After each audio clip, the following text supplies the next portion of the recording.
With us tonight is one of the most successful Twitch streamers, Hasan Piker. He's a left-wing political commentator, a self-prescribed propagandist who has tens of thousands of people right now watching his 10-hour-long broadcast on the situation in Gaza. In the past fortnight, I should say, he's raised from small donations over $1 million for the Palestinians. Hasan Piker, good evening.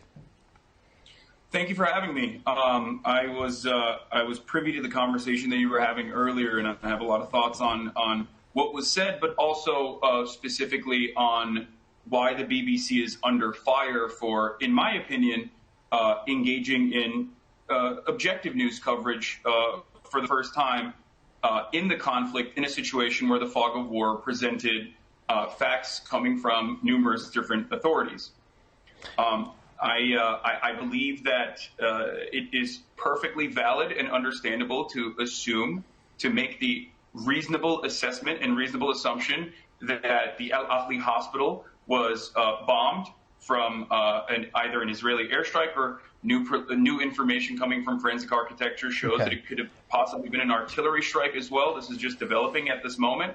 And I think that covering it, considering that the Al-Ahli hospital had previously been bombed by Israel 2 days prior, or 3 days prior, on Saturday, bombed by Israel, where the cancer ward was damaged, where 4 hospital staff were wounded, and that the hospital staff themselves had said that the Israeli authorities had routinely been in contact with them, telling them to evacuate. And this evacuation order, of course, has been given to numerous hospitals. Yeah, okay. Well, listen, Hasan, I don't want to relitigate what happened on Tuesday night. Or suffice to say that BBC Verify have done they've done a deep dive into what happened, and people can go and read what BBC Verify have uncovered. And I think it's a fair assumption of what we have, what is in the public domain. But obviously, neither side on this argument is going to be satisfied until there's an independent investigation, and it's not something we're likely to get. So none of us can really assess what happened or who was to blame. What I want to get to is why your broadcasts each evening are so popular. What is it that your audience gets from you that it perhaps doesn't get from me? Because you get more people watching you of an evening than I do. I think that one of the reasons why my broadcast, I guess, is relatively popular is because younger people are looking for alternative media outlets that offer a level of consistency and analysis from all sides of any given conflict, any given real-time situation. Cutting through the fog of war is obviously a very difficult thing to do, especially when the electricity and power and internet is shut off in the Gaza Strip. But, we make do here, and I think that's part of the reason I have a lot of on-the-ground reporters that I trust. I have a lot of reporters that I trust in America and also in Israel, alongside on the Palestinian side, that I take from when I'm engaging in this kind of coverage. And I think there's a more personal component to it as well.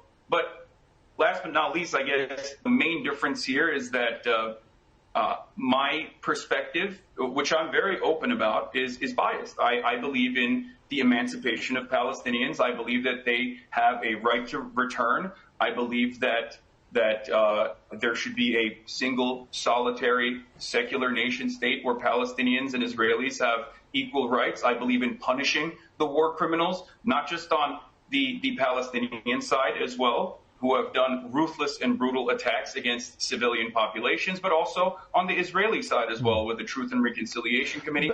These are things that I believe, and I am. So do you think you reflect? I mean, you say you're a self-prescribed propagandist. You say you have bias in a Palestinian direction. Is there a danger that people? No, not bias in a Palestinian direction. I have bias towards a particular view on the Truth and Reconciliation Committee.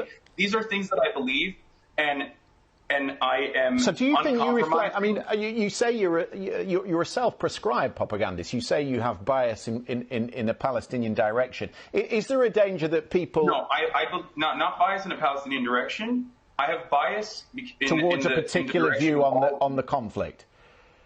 In a particular view on the conflict, but against all people that are subjugated, all people that are under fire.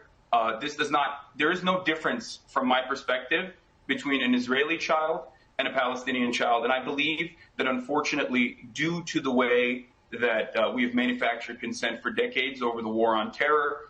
Most people in the Western world, whether they recognize it or not, do not cover the victims of a larger state power, especially when they're Arab, especially when they're Muslim, like they're full human beings. They're just enemy combatants. They're usually seen as enemy combatants. And I think that the water gets muddied in this regard, and I think it plays into what the IDF likes to propagandize is the fact that they're the most moral army, and that we're having this conversation in the eve of more than 3,400 Palestinians being murdered by the IDF in an ongoing campaign.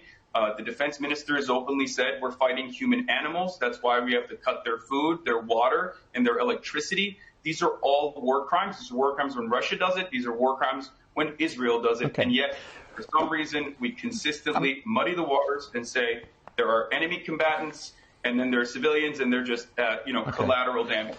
Hasan, I'm pressed for time. I've only got about a minute 40 left. But one of the things that worries me, and it sort of relates to how I come under attack on this programme, is just how quickly, after the events of the last 2 weeks, how polarising the debate becomes, how everybody seems incapable of seeing the other's perspective or point of view when it comes to this issue.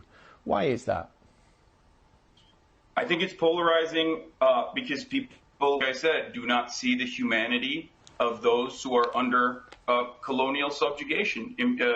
These are ever since the Nakba, Palestinians have not been able to return back to their homes, 700,000 originally in 1948. And there has been a brutal occupation that the Human Rights Watch and Amnesty International now correctly consider to be an apartheid state. This is, of course, I would say, 20 years after Nelson Mandela had considered Israel to be an apartheid state, and I feel like he knows a thing or two about apartheid states in general. It's not necessarily a polarizing subject. It's just that there are right-wing forces inside of Israel that are utilizing this the conflict as a means to continue getting more land grabs and continue the brutal occupation in the West Bank as well, which is completely unjustifiable and illegal by international law.